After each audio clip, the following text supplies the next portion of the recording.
I was just, So it's not a, remarkable. it's I not didn't a even know it was discussion. that great. It's great. Yeah, Yeah, we've been getting very good investment returns. yeah. Okay. Does any director want to pull anything from consent agenda then? Seeing Oh, none? wait. One more thing. The production reports, because I did ask you about our water consumption in the last couple of months and how it matched up to last year. I wanted to comment on You can comment on it. that.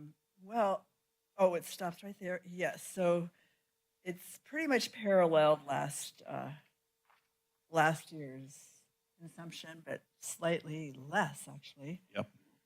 So just congratulating our board on raising the service fee to 60%, because that did it saved us from going, and it could easily, as it's projected, save us from going under again. So There is not a whole lot of bounce back on our water consumption right now. It's remaining fairly low. Told you so. Let's go.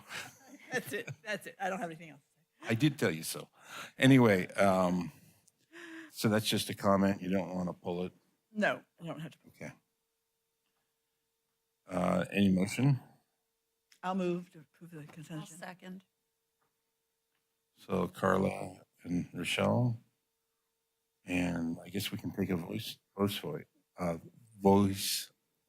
correct? All in favor? Aye. All opposed? Seeing none, it passes unanimously. So oral and written communications, the guy sitting there is not a public member. So there's no public member. Not yet, yeah. Give him some months. Any directors want to have any oral communications? Well, that article, I'll just make one little comment on that. Also, that it was a note of it was an obituary of a man who lived in the Marin area, and he was an environmental gadfly. He was actually a physician, and then he had this parallel role in his life to protect the environmental life in North San Francisco Bay. And one of the things, I think he got on the water board and talked the water board up there into imposing a moratorium. So it was one of the few successful moratoriums in California. I know there's a couple others, but it was a major thing, and it did stop development for peace. But it was just well, yeah, it wasn't such a far out thing that we were considering long ago. It wasn't. But anyway, and they aren't under moratorium anymore, but of course, that it was just during that same drought period. No water. So that's it. Anybody else? I'm so grateful to all our customers who conserved and are continuing to conserve, because it takes the pressure Yeah. off the resource. Yeah, And- because that's a pretty heavy hammer that would have really Yeah. disrupted a lot of things, and the public might not have been as cooperative and embracive of the project that we actually did to solve. Yeah, I'm very grateful that people conserved and got us to a point where we can see the light at the end of the tunnel. Mhm. Pure water Soquel. Yeah. Okay. Any other? Voice to the past. That's all. So that brings us, no reports, brings us up to administrative business. So there's a conditional, there's a variance request under conditional and unconditional will serves. And that's Utah's, right? That's right. Good evening. Typically, we get these variance requests because we have a policy that every lot have a water main adjoining its boundary. And in this instance, we recommend a variance be approved. It's a lot a very large lot, 13, I think, acres or I thought it said 17 acres. Yeah. So it's a large lot and it's off of San Andreas Road where it doesn't really make sense to extend a water main up this road. And so we have, I think there's an existing customer that has a water meter down on San Andreas. So that is up for board consideration. And then along with that is a request for a will serve letter. And the current proposal is just one single-family home on 17 acres. Okay. Well, there's no public here, so no public comment. Any questions by any of the directors or discussion? So I actually was a little confused about that. We would be combining two parcels with one water service. Is that it? No, they do own 2 parcels up there, but we would be serving a home on one of them. I don't know, the one smaller parcel is a very small triangle. Oh, okay.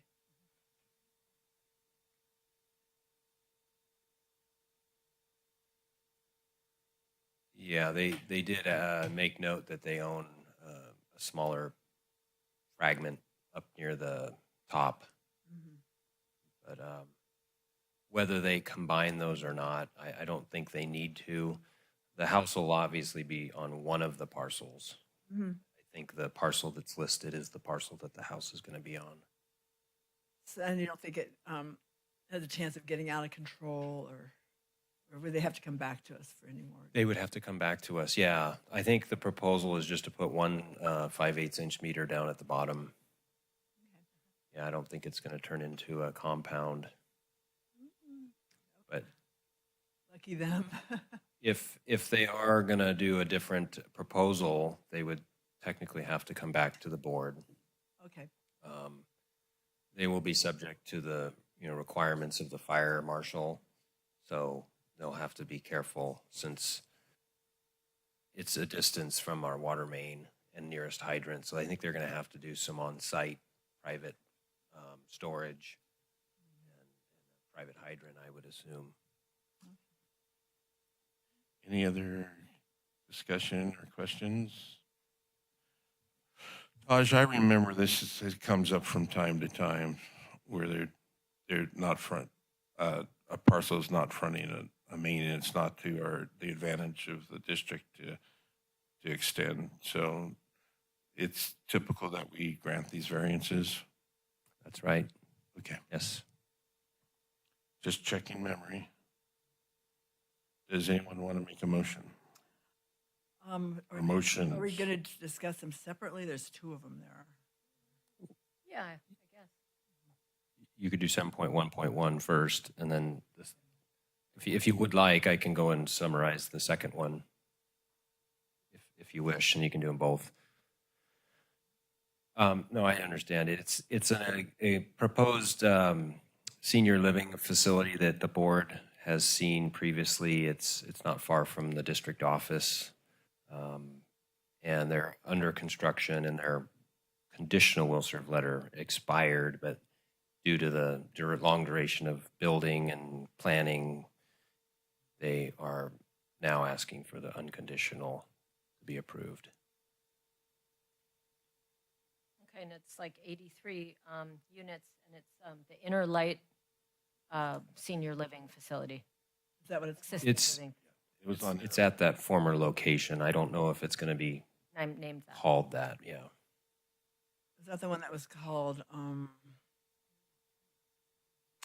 that church was, yep. So we approved this before, it's just. You had previously approved the conditional will serve letter. Yes. And at the time, there was a WDO required, right? I remember them being very creative and going to a place where they could do that. In 2021, yeah, Yeah. it was still in effect. And so they've met all the conditions. Yes, I mean, the current conditions they've met. I wish I could tell you whether they completed the WDO requirements I don't have that information at the tip of my head. I don't know if it's relevant anymore. There are other requirements too. So Or did besides they that, pay, water well, did they usage. pay they do the WDOs, or are they doing a water capacity? Everybody has to do water capacity. So they will pay the water capacity fees when we develop the agreement to put in their fire service and other service. I did mention in the memo that they had come to us earlier with a looped water main where we would have had our own district maintained water main through their facility, and that's never really a good idea for us. So, and for them, it didn't work out due to elevation issues with storm drains. So now it's all going to be private. So our services are going to be on the right of way of Soquel. Ron, you had a comment? Yeah, I was just going to say, I know the church started doing retrofits for the water demand offset program, but I'm unsure where they were in the process when the program sunsetted. But whatever they were adhere to, whatever regulations, policies were intact at the time. And there's new policies intact, and That's so correct. that's what's applicable. Okay. Anything else on this? No. So probably it'd be best to take the motions separately since they're different properties. Okay. Agreed. So does anyone want to make, 1 and 2 could go together. But does anyone want to make the motion?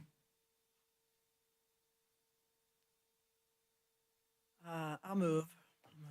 Are we doing both of them though? 1 and 2, Okay, we'll do one. Or- I'll do 1 and 2, I guess. yeah, because it's the same property. Okay. Any second? I'll second. All in favor? Aye. All opposed?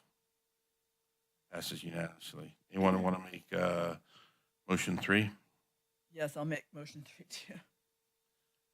Is there a second? I'll second. Okay. All in favor? I All opposed? Passes unanimously as well. All right, so that brings us up to 7.2. And this must be Leslie. This is Leslie, yeah. So tonight I am bringing back revisions to our reserve policy for your consideration. We last updated our reserve policy in 2017 when we added the capital facilities reserve. And I'm bringing it back to you tonight because with Pure Water Soquel coming online, there is the necessity and the opportunity for us to add a couple of other reserve categories to our reserve policy. The first one is the repair and replacement reserve that is required under the contract with Jacobs. So that one is contractually required that we set up that reserve in a separate bank account for repair and replacement of managed assets at the Chanticleer facility. We are required upon execution of that contract to deposit just a little under $500,000 into that reserve account for the first year of operations. So I want to make sure that we have a reserve policy in place before that contract is executed. The second reserve that we're discussing is an operating reserve for Pure Water Soquel. And the operating reserve would enable us to take the recent rate study that was done and calculate the amount of rate revenue that we've been collecting every month and putting the basin sustainability related revenue into a Pure Water Soquel operating reserve so that we have those monies available to us to do things like fund the repair and replacement reserve, as well as having money ready to go when Jacobs does start up running the Pure Water Soquel facility. We have the money in the account to go ahead and start paying those contractual costs. Still no public presence, so no public comment. Any questions, discussion by the board? So I had a question. So You said the second reserve could fund the first reserve? The second reserve can fund the first reserve, yeah. So what we're doing is, because normally that repair and replacement reserve, that's part of our Jacobs contract. So the basin sustainability component of our rates was designed to fund that as well as just the ongoing operations. So we can take the money that we're pulling off of rates, setting aside for Pure Water Soquel, and use that to fund that repair and replacement. And it's a reserve because we don't need to do that at this point, but in the future, we will need. We will, and because our revenues are somewhat cyclical, I can't guarantee you how much we're going to be bringing in every single month.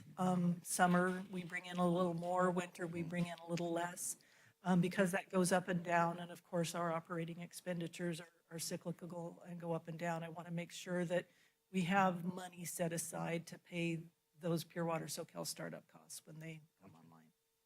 So that's the second tier of the rate study? That is a portion of the service charge, as well as a portion of the second and third tier.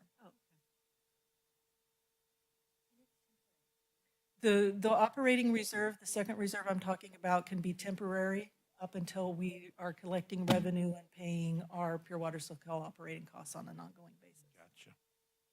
All right. Any more questions, discussion? Does anybody want to make the motion? Sure. I'll make the motion to approve Resolution 2411, which includes reducing the funds available through the CoBank line of credit from 75 million. That's the Different one. That's the next one? That's the next one. Why, I jumped the gun. Okay, sorry. It's okay. This is the reserve policy. Okay. Do you want me to make the motion? Please. I'll make the motion to approve the revisions to the district's reserve policy. And there's a second, It's an or. an or, gotcha. Okay. Anybody get a second? And there's no additional revisions. I'll second it. All right, so it's been moved and seconded. Is there, let's vote on it. All in favor? Aye. Aye. All opposed? Passes unanimously. Seems prudent to do it. Okay, so that brings us to 7.3. Okay, so now we are discussing the Resolution 2411, which is it's a revision or an extension to our CoBank line of credit agreement. The CoBank revolving line of credit actually expires June 30th of this month. And so we evaluated whether we felt there was a need to continue having that line of credit available to us. And because some of our grant funds are going to be held in retention for quite some time after project completion, it's important to make sure that we still have those cash flows available to us. But we don't feel that we need them to the extent that we did when we were first starting up. So our recommendation with the credit agreement with CoBank is to go ahead and extend that agreement to January of 2027, as well as reducing the line of credit from 75 million to 30 million so that we are not paying as much in standby interest charges. Again, no public present, so no public comments. Any questions, discussions from the directors? So we are saving money by doing this, which, We are saving money by doing this, yes. That's a good idea. okay. Well, do you want to do this? Yes, I will make the motion. So by motion, we approve the Resolution 2411, which includes reducing the funds available through the CoBank line of credit from 75 million to 30 million and extends the term of the agreement to January 31st, 2027. I'll second. All right. It's been moved and seconded. No, I think we'd have to do the roll call. ayes and no. Oh, because this is a resolution. Thank you. All right, roll call. Director Badloni, Aye. Vice President Lather, Aye. Director LaHue is absent, so Director Christensen, Aye. and President Jaffe. Aye. I think that's our first unanimous aye. Usually there's yeses in there. I know it says I right there, though. All right. Well, that went very quickly. I guess that we move into closed session. Again, no public members are present, so there's no public comment. And we'll come back out of closed session and report on anything that's reportable.